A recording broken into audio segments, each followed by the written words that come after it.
Hello and welcome to the City of Greater Sudbury's Children's Water Festival. My name is Haley and I'm here to teach you about the water cycle. We will learn about the movement of water molecules from bodies of water on land into the air and back again.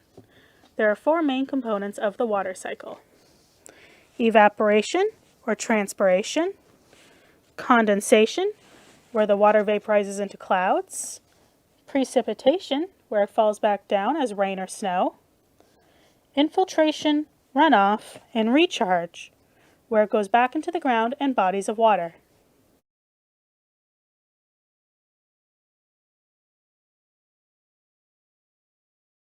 First, we will talk about evaporation. Some examples are puddles, wet hair, and wet clothes drying throughout the day. Transpiration is water evaporating from plants. Trees are capable of holding hundreds of liters of water. If you walk into a forest on a hot day, it will be cooler than other areas due to the shade, as well as transpiration.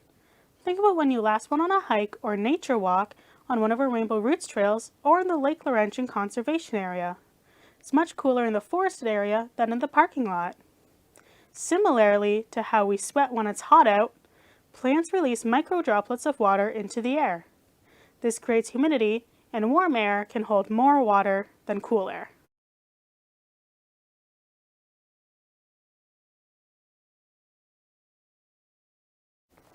If you look at a boiling kettle, you can see what happens when water turns into a gas. When water evaporates, it naturally cleans the water. So when water evaporates from the ocean, it becomes clean and leaves the salt behind.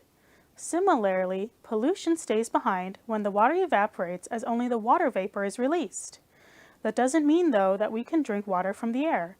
Air pollution from cars or burning fossil fuels can contaminate the air and attach to the water droplets. As you can see in the teapot, the water remains in its gas form until it cools and condenses, going back into its liquid form. As water cools, it forms a cloud of fog. Microdroplets collide with each other to form larger droplets or crystals, making snow if it's very cold. You can see these droplets forming on the outside of the teapot. Once these droplets get too big and heavy, they fall back to the earth as precipitation. In this case, it will slide back down the side of the teapot to join with the water. Precipitation can either run off the land to the nearest water source, such as Ramsey Lake, or it can seep back into the land and replenish groundwater supplies. This is also known as infiltration.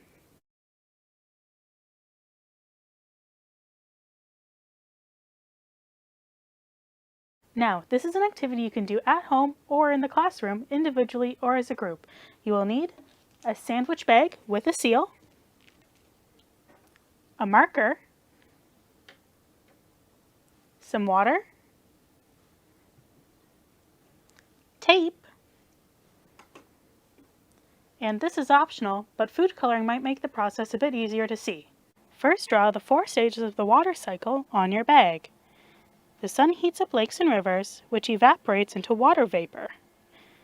This rises and then cools in the upper atmosphere, condensing and forming water droplets, which creates clouds.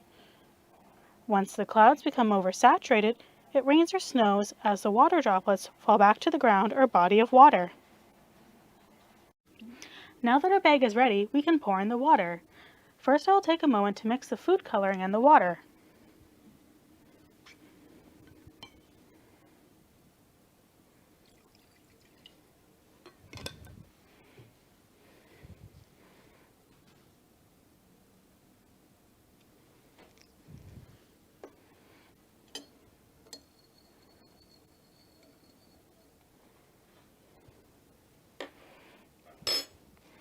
When you pour your water into your bag, make sure to do it carefully so you don't spill.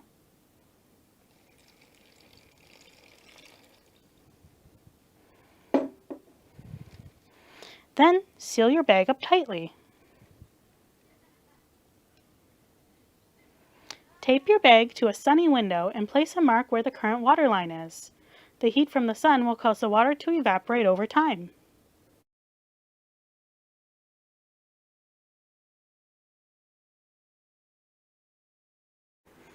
If you come check on your bag in about an hour, you will see condensation starting to form.